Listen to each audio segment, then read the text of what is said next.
Bismillahirrahmanirrahim. Assalamualaikum warahmatullahi wabarakatuh. Alhamdulillahirabbil alamin wa bihi nasta'inu ala umuri dunya waddin. Shalatu wassalamu ala asrofil anbiya'i wal mursalin sayyidina wa maulana Muhammadin wa ala alihi washabbihi ajmain amma ba'du. Alhamdulillahirabbil alamin. Terima kasih atas kesempatan yang telah diberikan. Perkenalkan, nama saya Balia Zulhaq Ahmadin dari program studi Pendidikan Agama Islam. Pada kesempatan kali ini akan mereview skripsi berkaitan peran pondok pesantren dalam menanamkan nilai-nilai moderasi beragama, studi tentang penanaman nilai-nilai moderasi beragama di pondok pesantren Manbaul Ulum Hajasi Kota Batu.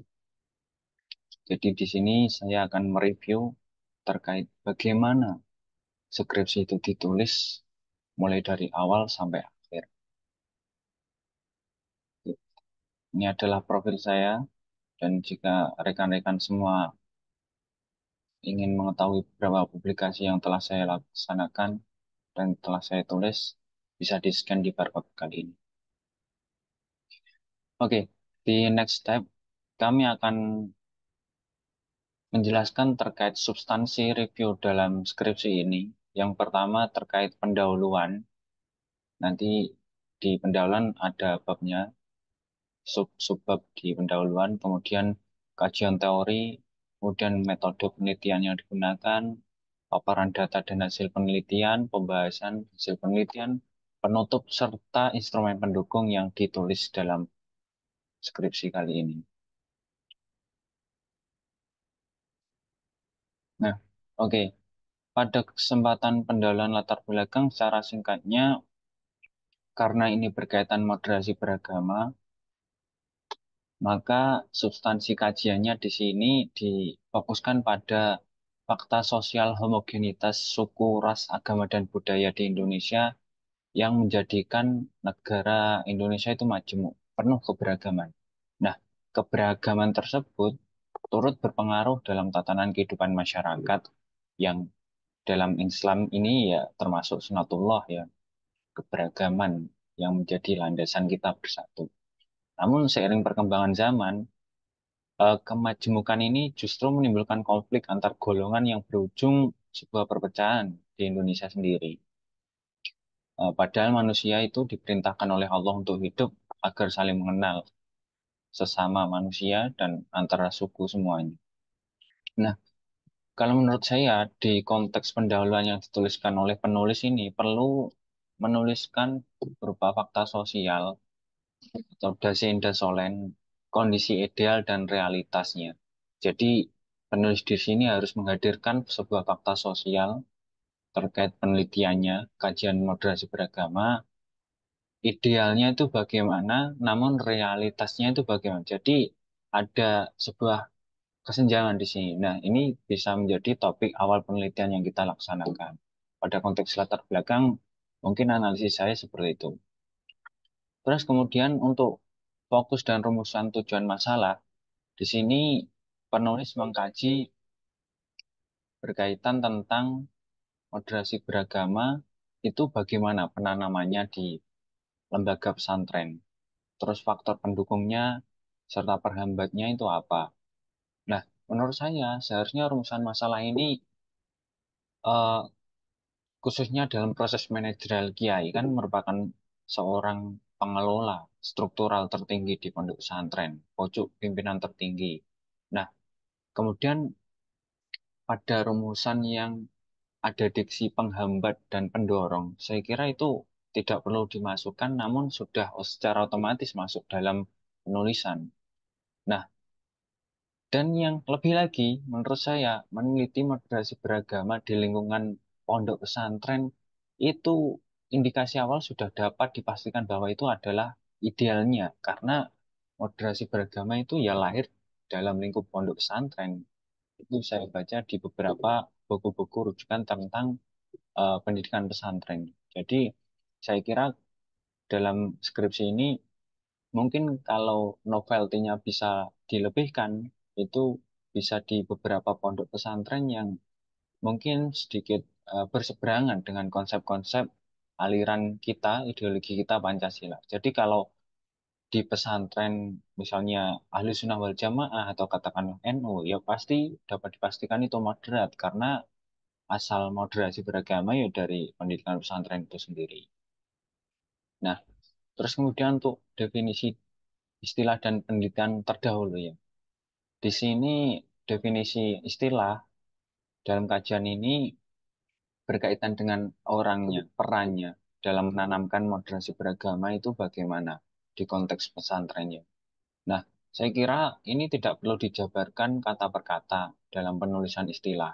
Jadi penulis itu menuliskan dari penanaman itu apa, nilai-nilai itu apa, moderasi itu apa. Saya kira itu kurang komprehensif. Jadi kita itu tidak mendefinisikan sebuah kata, namun kita mencari istilah-istilah penting untuk mengupas penelitian ini. Nah, kemudian di sini disebutkan terdapat 4 penelitian yang memiliki relevansi dengan penelitian ini. Yang pertama, dari upaya pengurus dalam mengembangkan sikap moderasi beragama. Ini ditulis Muhammad Iskandar Amfi. Ini skripsi. Terus kemudian Fikri Husam Rofi, implementasi sikap moderasi di pondok pesantren. Ini juga skripsi. Terus kemudian Nurlaili Sahri Sarifah, ini juga skripsi. Bahkan ini semua penelitian terdahulunya skripsi semua. Saya kira tidak harus itu skripsi. Bisa kita integrasikan dengan beberapa riset gap, misalnya dalam konteks yang lebih luas. Kita cari jurnal-jurnal penelitian yang terakreditasi secara nasional maupun internasional, misalnya terindeks WOS, Scopus, Sinta, itu malah justru diharapkan dan disarankan dalam penelitian untuk uji kredibilitas dalam permasalahan yang dikaji. Terus kemudian kajian teori, saya kira kedalaman kajian teori ini digunakan dalam penelitian seharusnya mengacu pada sejauh mana penelitian itu akan dianalisis. Jadi tidak perlu mengulang-ulang kajian teori dan teori siapa yang digunakan, grand teorinya siapa, dan teori pendukungnya itu siapa. Jadi penggunaan teori ini jelas arah berpikirnya. Untuk sebuah eh, alur, kita itu jelas dalam mengcompare antara temuan lapangan dan juga teori yang kita gunakan. Terus kemudian integrasi teori dan dalam Islam ya. Jadi di sini integrasi antara teori dalam Islam ini perlu dikaji. Misalnya pemahaman yang mendalam dan akurat terhadap ajaran Islam serta penggunaan teori-teori yang relevan.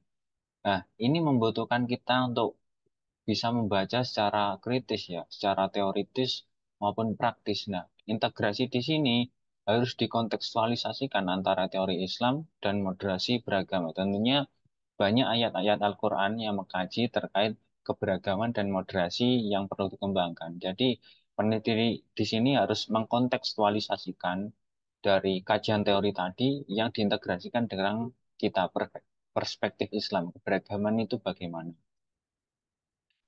Terus kemudian kejelasan kerangka teori dan atau hipotesis. Jadi hipotesis ini juga berlaku di kualitatif, yakni sebuah gambar. Jadi kejelasan kerangka teori yang dihadirkan peneliti ini saya kira perlu menambahkan teorinya siapa yang kita pakai dan teori apa yang digunakan untuk sebagai pendukung. Jadi ada grand teori dalam penelitian itu untuk memudahkan alur berpikir kita. Nah, terus kemudian hipotesisnya ya, dugaan sementara ini penelitian ini menggunakan field riset atau studi lapangan dan dianalisis secara deskriptif. Nah, ini terlihat dari hipotesis dalam draft tersebut yang sekedar gambaran awal dari peneliti untuk pra-riset sebelum terjun di lapangan itu atau lokus penelitian tersebut. Nah, kemudian untuk metode penelitiannya, peneliti di sini menggunakan pendekatan studi kualitatif ya, dengan pertimbangan untuk memberikan kemudahan untuk memahami fakta-fakta secara empiris berdasarkan permasalahan yang diteliti.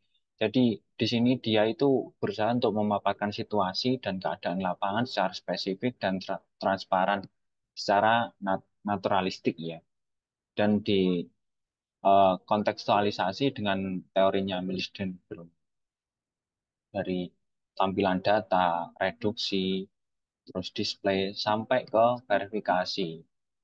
Nah, terus kemudian penelitian ini dilaksanakan di Pondok Pesantren Manbaul Ulum Hajasi Sukorembong Sidomulyo Batu Malang Jawa Timur. Nah, saya kira alasan dia ini adalah karena pondok pesantren ini terletak di kawasan padat penduduk yang masyarakatnya itu majemuk. Oleh karenanya eh, pesantren di sini difungsikan untuk menanamkan rasa persaudaraan antar sesama manusia agar tanpa memandang perbedaannya. Nah, pengasuh pesantren di sini juga termasuk Rois Suryah Kota Batu yang memberikan pemahaman sikap tentang moderasi beragama, ya. Jadi doktrin-doktrin radikalisme dan intoleransi di sini sangat menyebar katanya di pemudi dan pemuda desa itu. Jadi dia menuliskan bahwa karena alasannya itu tempat yang diteliti itu kawasan sekitarnya masih kurang memahami apa itu keberagaman dan moderasi. Jadi ini alasan dia. Saya kira ini juga patut diteliti. Cuma kalau kita meneliti di pondok pesantren, jadi ya saya kira sudah ideal juga. Kecuali bagaimana masyarakat sekitar pesantren itu memahami moderasi beragama dengan baik. Terus kemudian data dan sumber data, ya. Nah, di sini penulis melaksanakan field research studi lapangan, maka data primernya yakni ya observasi sama wawancara di lokus penelitian itu. Nah, adapun untuk peneliti itu mencari informan sesuai naskah yang saya temukan itu seperti ustadz dan ustadzah, terus pengurus dan santri pondok pesantren Manbaul Ulum gitu ya. Nah, kemudian data sekundernya itu berisi visi misi, terus sarana prasarana, data guru, terus sampai ke dokumentasi kegiatan pesantren.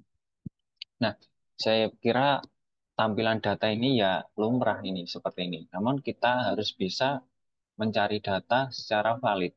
Jadi data kita temukan, nanti kita eh, berikan opsi diarahkan kemana, bagaimana teknik triangulasinya, kepada siapa, pada tokoh siapa kita validasi ulang. Nah, teknik yang diambil peneliti di sini yakni wawancara secara mendalam.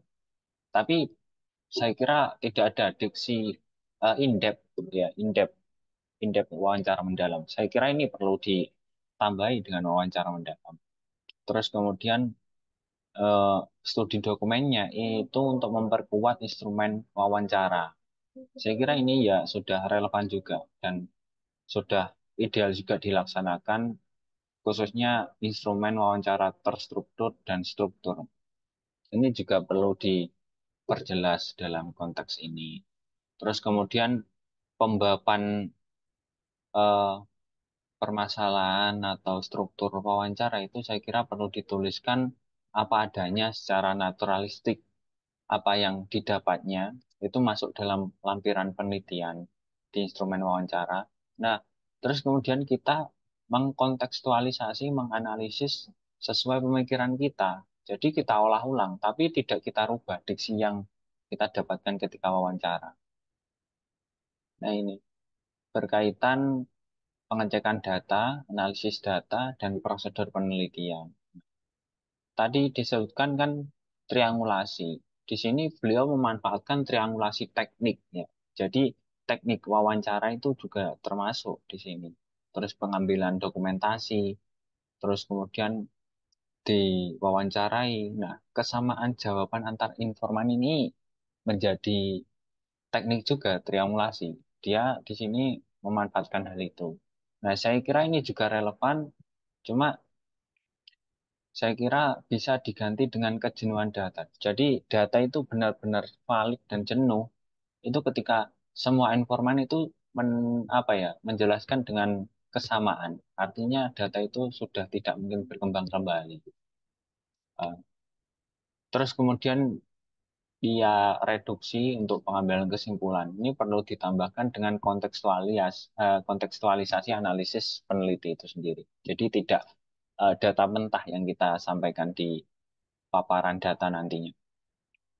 Nah, untuk analisis datanya ya seperti teori Mills dan Huberman di mana ini memanfaatkan reduksi data, data itu direduksi, terus kemudian disajikan, kemudian apa di display, kemudian disajikan. Display itu sudah keadaan kita olah, analisis kita, terus kemudian kita verifikasi ya dengan triangulasi tadi salah satunya.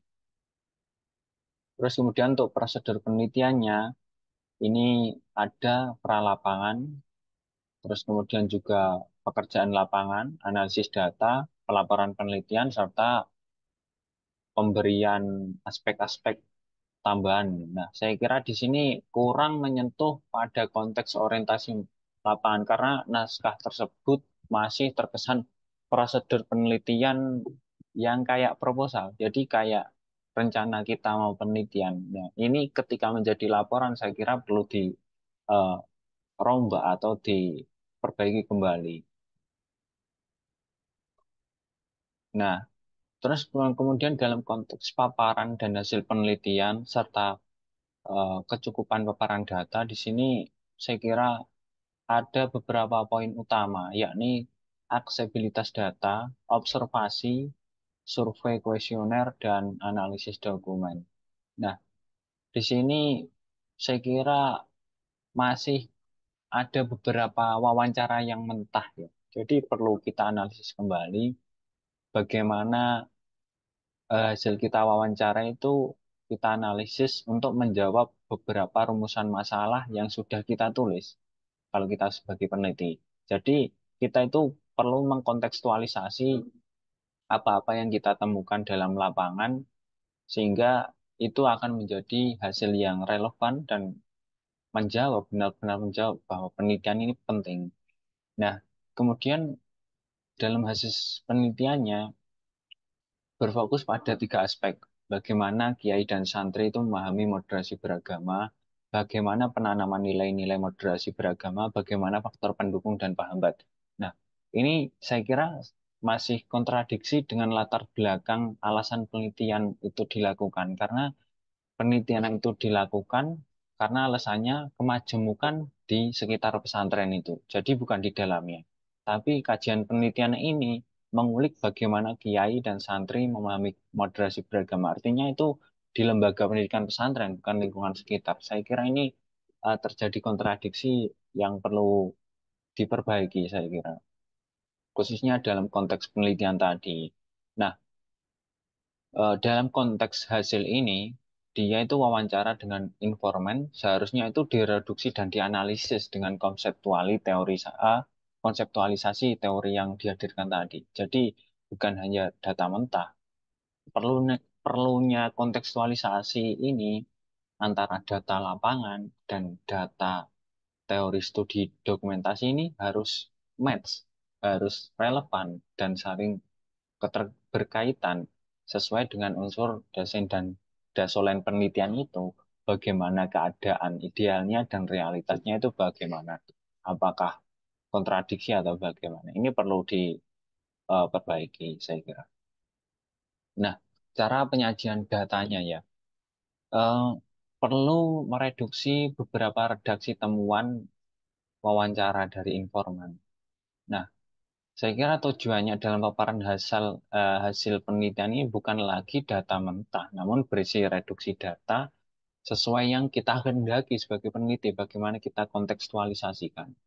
Jadi bagaimana kita mereduksi, mendisplay, memverifikasi. Jadi ini perlu penambahan beberapa dokumentasi yang merujuk pada pembahasan utama terkait kajian penanaman nilai-nilai moderasi beragam. Jadi tiap kegiatan yang didokumentasikan ini relevan dengan poin-poin moderasi, bukan kok beberapa eh, pendidikannya atau sebuah pengajaran atau kegiatan-kegiatan berbasis pondok yang Saya kira itu terlalu jauh dari konteks moderasi. Ya, meskipun kita bisa tarik, cuma kita kurang fokus nantinya kalau penyajiannya kurang kurang match lah dengan data yang kita temukan. Terus kemudian dalam konteks pembahasan hasil penelitian dan keluasan pembahasan sesuai ketepatan data ya. Saya kira ini pembahasan dalam kajian ini sudah menjawab pertanyaan yang mendasar dalam kajian penelitian ini. Namun perlu memfokuskan bagaimana pemahaman moderasi yang diharapkan peneliti itu apa. Karena di dalam latar belakang dan eh, alasan meneliti di pondok itu masih terjadi kontradiksi di sini. Kontradiksinya itu apa? Data yang dikehendaki peneliti itu data sekitar pondok, lingkungannya majemuk. Tapi peneliti di sini menghadirkan hasil penelitian itu di dalam lembaga pendidikan. Jadi kurang kurang pas saya kira itu. Jadi juga selain itu terlalu mengulang-ulang teori yang disajikan dalam pembahasan itu. Peneliti harus mengkontekstualisasikan, menganalisis secara teori maupun praktisnya di sini.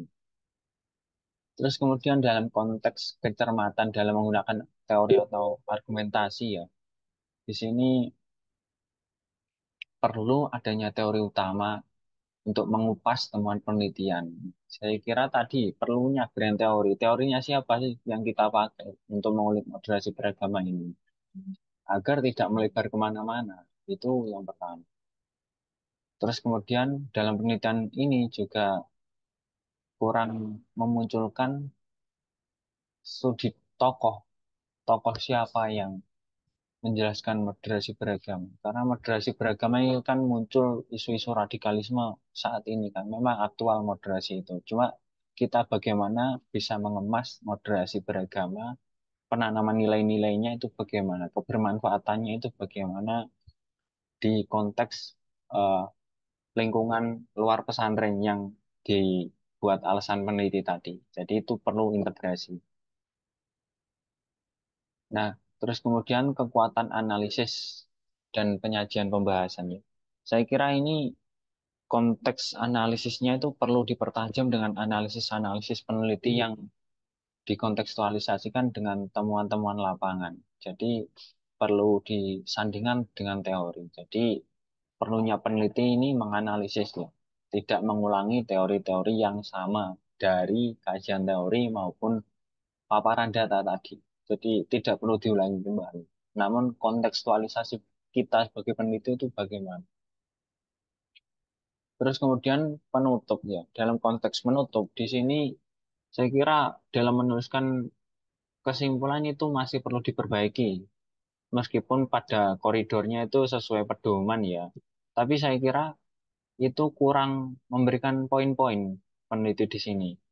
Jadi seharusnya itu menjawab perumusan masalah yang telah ditetapkan peneliti. Namun dalam skripsi ini malah menuliskan poin-poin salinan dari hasil maupun maupun paparan data sebelumnya. Jadi penulisnya di sini memang sudah dituliskan secara numerik jelas poin per poin. Tetapi penulisan kesimpulan yang baik itu menjawab perumusan masalah sehingga secara deskriptif itu mudah dipahami oleh eh, si pembaca, bukan salinan dari penjelasan sebelumnya, sehingga akan lebih efektif dan efisien ya, penelitian di sini. Terus kemudian dalam konteks saran, sarannya di sini harusnya ditunjukkan kepada siapa sih penelitian ini, gimana harus spesifik dan terkait temuan penelitian berdasarkan data-data yang empirik dari temuan lapangan kita, dari analisis kita. Kita itu harus menghindari saran yang terlalu umum dan tidak relevan secara konkret itu ditunjukkan kepada siapa. Jadi kita saran itu jelas. Penelitian ini ditunjukkan kepada siapa, terus untuk apa, dan tidak membingungkan. Jadi hindari penggunaan diksi-diksi atau jargon terminologi yang membingungkan atau bisa ditafsirkan hal lain atau ambigu. Penting juga kita memperhatikan evidensi berdasarkan bukti-bukti yang empirik dari temuan lapangan ya. Kemudian juga mempertimbangkan dampak dan memperhatikan hambatan-hambatan. Jadi ini terkait manfaat ya, manfaat secara teoritisnya itu untuk siapa, secara praktisnya itu untuk siapa. Dan perlu ditambahkan kembali, berikan strategi atau rekomendasi untuk menghambati hambatan tersebut. Atau juga bisa memberikan rekomendasi untuk peneliti selanjutnya terkait eh, apa ya, riset gap atau permasalahan yang akan kita kaji untuk peneliti selanjutnya. Itu perlu ditambahkan di konteks saran di penelitian. Terus kemudian dalam konteks mendukung naskah ini ya, naskah skripsi ini terkait kualitas dan kembaran sumber data referensi. Saya kira perlu menambahkan beberapa referensi yang aktual atau 5 tahun terakhir ya, dalam bentuk ya publikasi ilmiah yang bereputasi internasional maupun nasional. Peneliti di sini harus bisa menambah beberapa tujuh yang bisa dibuktikan secara kredibel penelitiannya itu. Jadi tidak hanya skripsi saja yang digunakan rujukan, namun kita harus mencari penelitian-penelitian yang lain yang juga terindeks serta bereputasi ini skala besar lah. Atau katakanlah sekarang ada WOS, terus kemudian Scopus, Sinta, dan lain sebagainya. Terus kemudian dalam konteks transkrip wawancara, itu seharusnya data yang dihadirkan tuh real, ya. Real dari data temuan lapangan. Dari informannya itu real, mentah naturalistik. Itu transkrip wawancaranya. Terus kemudian peneliti itu harus membedakan jawaban asli informan dengan analisisnya. Jadi enggak jawaban informan itu kita analisis, kita tuliskan, itu merupakan jawaban informan. Jadi itu kita malah merubah. Jadi untuk hasil secara eh, naturalnya itu bagaimana. Jadi hasil apa adanya yang kita temukan itu bagaimana. Terus kemudian kita juga memberikan hasil analisis kita dalam tabel yang berbeda. Nah, ini akan terjadi sebuah eh, pembahasan yang menarik nanti dengan didukung teori-teori apakah relevan atau tidak. Khususnya dalam menjawab perumusan masalah dengan coding-coding tertentu. Saya kira untuk coding-codingnya sudah jelas dan dapat dimengerti setiap pertanyaannya yang mana menjawab perumusan masalah yang seperti apa. Terus kemudian untuk lembar observasi ya. Lembar observasi di sini perlu memperhatikan koherensi atau keterkaitan dengan fokus utama dalam kajian penelitian ini. Sehingga data itu didapatkan secara valid, terutama dalam konteks studi lapangan ya. Karena peneliti ini ikut andil observasi menentukan perjalanan penelitian itu sendiri. Jadi saya kira lembar observasi ini ya perlu, memang perlu. Dan ini sudah dituliskan dengan saya kira eh, bisa dimengerti dan bisa dipahami dalam konteks lembar ini. Terus kemudian dalam konteks material pendukung ya. Pertama dokumen di sini saya kira sudah mendukung, namun saya kira untuk tatanan itu lebih bisa ditata lagi. Misalnya foto ya. Foto itu agar tidak memboroskan sheet atau paper atau halamannya. Itu bisa ditata dengan penabelan yang eh, presisi dan efisien. Jadi tidak pemborosan kertas secara terstruktur jadinya mudah dipahami. Terus kemudian dalam surat penelitian ya, surat izin keterangan penelitian ini saya kira sudah baik secara administrasi, perizinan lembaga sudah dilengkapi juga prosedur penelitian itu bagaimana, studi lapangannya itu bagaimana, dan yang dikehendaki peneliti itu bagaimana. Saya kira ini faktor yang penting untuk diperhatikan peneliti juga. Terus kemudian penulisan abstrak ini saya kira penulisannya perlu menjelaskan kredibilitas fakta sosial yang mendasari penelitian ini ditulis ya. Jadi secara penulisannya saya kira sudah bisa dipahami dengan baik oleh pembaca, namun hasil penelitiannya yang dituliskan ini masih sifatnya universal. Universal kajian moderasi beragama dimanapun. Jadi kurang menyentuh aspek pembeda moderasi beragama di kajian penelitian ini juga di penelitian yang lain. Jadi kan tadi karena terjadi kontradiksi antara fakta sosial di pendahuluan yang mengatakan karena kemajemukan di Indonesia itu dan alasan meneliti itu di sekitar pondok, daerah sekitar pondok. Namun penelitian ini mengkaji di pondoknya itu. Jadi saya kira ini perlu dipertegas lagi. Kajian penelitiannya itu di masyarakatnya atau di lembaga itu. Karena alasan peneliti mengambil lokus ini sama di latar belakang enggak kurang relevan, kurang berkaitan. Jadi ini perlu dipertegas kembali. Penegasan itu maknanya di mana letak posisi penelitian kita yang benarnya. Namun secara general saya kira skripsi ini sudah memenuhi beberapa aspek yang mendasar sehingga layak untuk diujikan. Mungkin eh, ulasan review singkat dari skripsi itu seperti itu. Mungkin saya kurang lebihnya mohon maaf. Semoga bermanfaat. Saya akhiri. Wallahul muwaffiq ila aqwamit thoriq. Wassalamualaikum warahmatullahi wabarakatuh.